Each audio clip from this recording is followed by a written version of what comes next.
मैं Kanhaiya Kumar all India student federation है AIESEF की तरफ से इस प्रेसिडेंशियल डिबेट में आए हुए आप तमाम लोगों को क्रांतिकारी करता हूँ, आपको लाल सलाम पेश करता हूँ। दोस्तों, ये चुनाव ऐसे माहौल में हो रहा है जब लिंगदोह लगातार इस कैंपस में बना हुआ है। लिंगदोह जब इस कैंपस में बना हुआ है उसका हश्र क्या है आप देख लीजिए। दुष्यंत कुमार कहते हैं कि कहाँ तो तय था चिरागा हर एक घर के लिए, कहाँ चिराग मैसर नहीं शहर के लिए। AIESEF के प्रेसिडेंशियल कैंडिडेट यहाँ आकर के कहते हैं कि इस यूजीबीएम में आपका हम क्रांतिकारी स्वागत करते हैं। उनको इतना भी नहीं पता है कि ये यूजीबीएम नहीं, ये प्रेसिडेंशियल डिबेट है। नेतृत्व देना चाहते हैं, इस बात को आपको 11 तारीख को तय करना पड़ेगा। हो सकता है दोस्त मेरे, आप यूजीबीएम से बार बार भाग गए हैं, इसलिए आपको बार बार यूजीबीएम याद आता है। लिंगदोह ने इस कैंपस के पॉलिटिक्स को बर्बाद किया है। आप देखिए, जब आज चुनाव हो रही है तो आरएसएस की तरह हमारे सारे वामपंथी संगठन शक्ति प्रदर्शन कर रहे हैं, 250-300 का जुलूस निकाल रहे हैं, लेकिन किसी सवाल पर जब प्रोटेस्ट होता है तो वहां पे 20 आदमी 25 आदमी नहीं होता है। आपके लिए स्कूल का जीडीएम जाकर के देख लीजिए, वहां 10 या 15 लोग भी वहां नहीं होते हैं। तब इनसे पूछिए कि इन्होंने लिंगदोह के कारण इस कैंपस के पॉलिटिक्स को कहां तक पहुंचा दिया है। दोस्तों, हमारा आप लोगों से एकमात्र अपील है कि आप सब लोग जब 11 तारीख को वोट करने के लिए जाइएगा तो आप वोट कीजिएगा, लिंगदोह को डिफाई करने के लिए कीजिएगा। और हम आपसे अपील करते हैं कि आपका मैंडेट अगर हमको मिलता है तो हम इस कैंपस में अगला चुनाव अपने संविधान के हिसाब से कराएंगे, जेएनयू कॉन्स्टिट्यूशन के हिसाब से कराएंगे।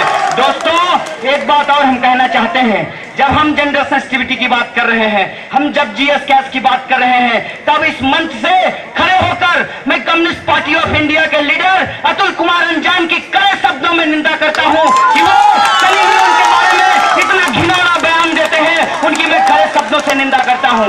दोस्तों, आप सबको पता है कि इस कैंपस में पीछे जो लोग शंख बजा रहे हैं उनके द्वारा इस कैंपस में क्या किया जा रहा है। एसएलजीबीएम के अंदर एक मुसलमान कैंडिडेट से ही कुरान को कोट करवा करके, मिसकोट करवा करके हेट मॉन्गरिंग की जाती है, हेट स्पीच दिया जाता है। हम इस मंच से उसका कड़े शब्दों में निंदा करते हैं और ये भी उनको बताना चाहते हैं कि सुन लो मेरे भाई, 56 इंच का सीना जिस तरीके से नकली है उस तरीके से तुम्हारा जुलूस नकली है, उस तरीके से तुम्हारा पॉलिटिक्स नकली है। ये हम तुमको बता देना चाहते हैं। साथियों, जब आप चुनाव हो रहा है तो इस बात को आज बहुत संजीदगी से समझने की जरूरत है कि चुनाव ऐसे माहौल में हो रहा है जब इस देश के अंदर लगातार सांप्रदायिक माहौल को बिगाड़ा जा रहा है। तब ऐसे समय में सिर्फ रस्मी तौर पर हम एबीवीपी को गाली देकर के अपनी जिम्मेवारियों से नहीं बच सकते हैं, सिर्फ हम आरएसएस को गाली देकर अपनी जिम्मेवारियों से नहीं बच सकते हैं। 7 तारीख को जब बिहार के अंदर सारे वामपंथी पार्टियों का कन्वेंशन हुआ तो बड़े शर्म से दीपांकर भट्टाचार्य कहते हैं कि हमको इसी दिन का इंतजार था। कॉमरेड, आपको इस दिन का इंतजार था कि इस दिन के अंदर बीजेपी की सरकार बन जाए, आपको इस बात का इंतजार था कि इस देश के अंदर एक सांप्रदायिक सरकार बन जाए। तब आपको लेफ्ट यूनिटी की याद आई है, लेकिन लेफ्ट यूनिटी की बात ऑल इंडिया स्टूडेंट फेडरेशन हमेशा से करता रहा है। और मैं आपको बताना चाहता हूं, 1970 में जब एसएफआई AIESEF से अलग हुआ, तब जब यहाँ पहला चुनाव हुआ तो AIESEF ने एसएफआई के साथ चुनाव लड़ा, और जब चुनाव हम साथ लड़े तब हम फ्री थिंकर को हराए थे। और कॉमरेड प्रकाश करात पहले प्रेसिडेंट हुए थे इस कैंपस में, और कॉमरेड कमल में तो चुनाव पहले जनरल सेक्रेटरी हुए थे इस कैंपस में। हम हमेशा से लेफ्ट यूनिटी के साथ खड़े हुए हैं, और हम जब भी लेफ्ट यूनिटी की बात करते हैं तो ये AIESEF के लोग कहते हैं, और इनका एक घिनौना भद्दा और भोंडा मजाक निकलता है चुनाव के वक्त में, जो अनहद गर्जे के नाम से जाना जाता है। वो कहता है कि ये लेफ्ट यूनिटी नहीं है, ये AIESEF के खिलाफ यूनिटी है। कॉमरेड, क्या आप ये बोलते हैं कि आपकी भाषा जॉर्ज बुश की भाषा है? जॉर्ज बुश कहता है कि जो हमारे साथ नहीं है वो आतंकवाद के साथ खड़ा है।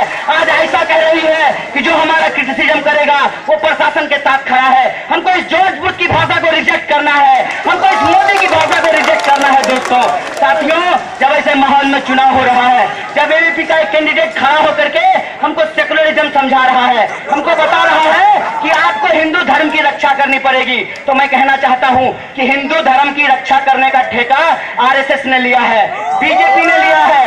आज तक हमने सुना था कि धर्म को एबीवीपी का कैंडिडेट उल्टी गंगा बहा रहा है। मैं इनसे पूछना चाहता हूं कि हिंदू धर्म में लिखा हुआ है कि कण कण में राम बसे हैं, लेकिन इनको राम कहां दिखाई देते हैं? इनको बाबरी मस्जिद में राम दिखाई देते हैं।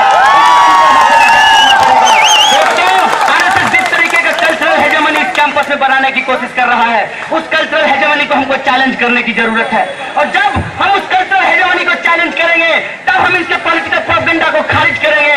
तब हम इनसे पूछेंगे कि आप हॉस्टल बनवाएंगे, आप हॉस्टल बनवाइए, बहुत अच्छी बात है, लेकिन स्मृति ईरानी जो फंड कट कर रही है उसके बारे में भी आपको बोलना पड़ेगा।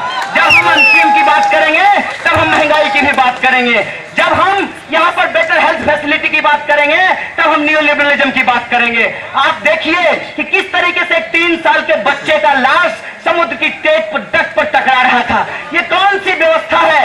कोका कोला अवैध रूप से भारत के मार्केट में आएगा, लेकिन एक भारतीय अमेरिका अवैध रूप से नहीं जा सकता है। एक सीरिया का शरणार्थी अमेरिका नहीं जा सकता है, यूरोप नहीं जा सकता है। आप देखिए रोहिंग्या मुसलमान किस तरीके से समुद्र के अंदर वर्षा का पानी पीकर अपना जीवन गुजार रहे थे। उनको कोई भी देश शरणार्थी बनाने के लिए तैयार नहीं था। यह जो इंपीरियलिज्म का कुरूप चेहरा है, हमको आज उसको उखाड़ फेंकने की जरूरत है दोस्तों। लेकिन जब हम इसको उखाड़ने की बात करते हैं, तो एक बात हमको ध्यान में रखना पड़ेगा, हमको पहचानना पड़ेगा कि इस देश के अंदर रूलिंग क्लास कौन है। एनएसयूआई के एक कैंडिडेट आते हैं और कहते हैं बर्बाद गुलिस्तां करने को। सही कहा साथी, बर्बाद हिंदुस्तान करने को एक ही कांग्रेस काफी था।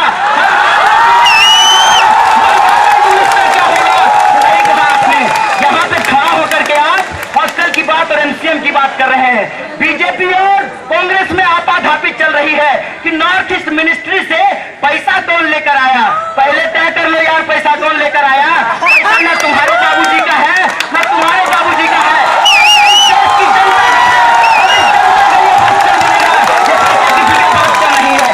साथियों, आज ऐसे माहौल में जब चुनाव हो रहा है, देश के अंदर जब इस तरह की शक्तियां काबिज है, तब हमको अपनी जिम्मेवारी समझनी होगी। लेकिन ये बड़े शर्म की बात है कि जब लेफ्ट को यूनाइट होना था, ये लेफ्ट आज टुकड़ों में बटा हुआ है। आज मुझे इस चुनाव में समझ में आया कि कम्युनिस्ट पार्टी इस देश के अंदर क्यों टूट गई। क्योंकि एक कम्युनिस्ट पार्टी होती तो एक ही जनरल सेक्रेटरी होता ना। जैसे जेएनयू में एक ही प्रेसिडेंट हो सकता है, लेकिन दोनों को प्रेसिडेंट बनना था। बीएसएफ ऐसे भाई दोनों को प्रेसिडेंट बनना था, लेकिन उन्होंने यूनिटी नहीं किया। दोस्तों, इस तरह के सेक्टेरियन पॉलिटिक्स को हमको रिजेक्ट करना पड़ेगा। और ये जो आइसा के लोग हैं, इनसे जरा पूछिए कि लेफ्ट सेक्टेरियनिज्म क्या होता है। बिहार विधानसभा के अंदर ये लेफ्ट यूनिटी की बात कर रहे हैं, लेकिन इस कैंपस में इनको लेफ्ट यूनिटी अच्छा नहीं लगता है। कोई बात नहीं है मेरे दोस्त, इस देश की जनता तय करेगी, इस देश की शोषित जनता तय करेगी कि लेफ्ट यूनिटी कहां होगा। और मुझे लगता है लेफ्ट यूनिटी इस देश की सड़कों पर होगा। इस देश के आम आवाम लेफ्ट यूनिटी को तय करेगी। दोस्त, जब ऐसे माहौल में चुनाव हो रहा है कि एक तरफ ये सेक्टेरियन लेफ्ट है और दूसरी तरफ ये सपोले हैं, ये आरएसएस के सपोले हैं, इनको कुचलने की जरूरत है।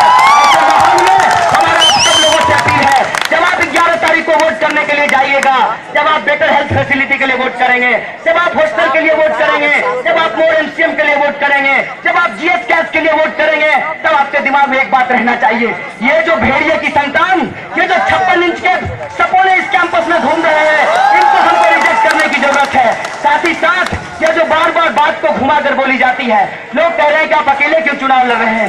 दोस्त, हम समझते हैं कि लेफ्ट और प्रोग्रेसिव जनता को यूनाइट होने की जरूरत है। इसीलिए हम सारा कैंडिडेट खड़ा कर अपने लेफ्ट कैंडिडेट को नहीं हराना चाहते हैं। हम चाहते हैं कि इस बार के चुनाव में लेफ्ट को मैंडेट मिले, डिजर्विंग कैंडिडेट को मैंडेट मिले, ताकि जेएनयू परफॉर्म करे और जनता के मुद्दों को क्लिंच करे। क्लिंच नहीं करेंगे, हम इन सपोलों को नहीं हरा सकते हैं। अगर इन सपोलों को हराना है तो हमको जनता के मुद्दे को क्लिंच करना पड़ेगा। बंगाल का उदाहरण हमारे सामने है, बंगाल का उदाहरण दोस्तों हमारे सामने है। और ऐसे माहौल में जब चुनाव हो रहा है, जब पूरे तरीके से देश की पॉलिटिक्स को बर्बाद किया जा रहा है, तब हम जब कैंपस का इशू बात करेंगे, तब हम नेशनल पॉलिटिक्स की भी बात करेंगे, तब हम इंटरनेशनल पॉलिटिक्स की भी बात करेंगे। और ये जो लोग आज राजनीति को डीजेनरेट कर रहे हैं, उनकी पॉलिटिक्स को हम रिजेक्ट करेंगे। साथियों, एक अंतिम अपील के साथ मैं अपनी बात को खत्म करूंगा। ये लोग आइसा के लोग घूम घूम करके कह रहे हैं कि आप अकेले प्रेसिडेंट होकर क्या करेंगे। आप चंदू को भूल गए हैं, हमें चंदू याद है, क्योंकि Chandu all India student federation के लीडर थे। हम चंदू की तरह से आगे बढ़ाएंगे और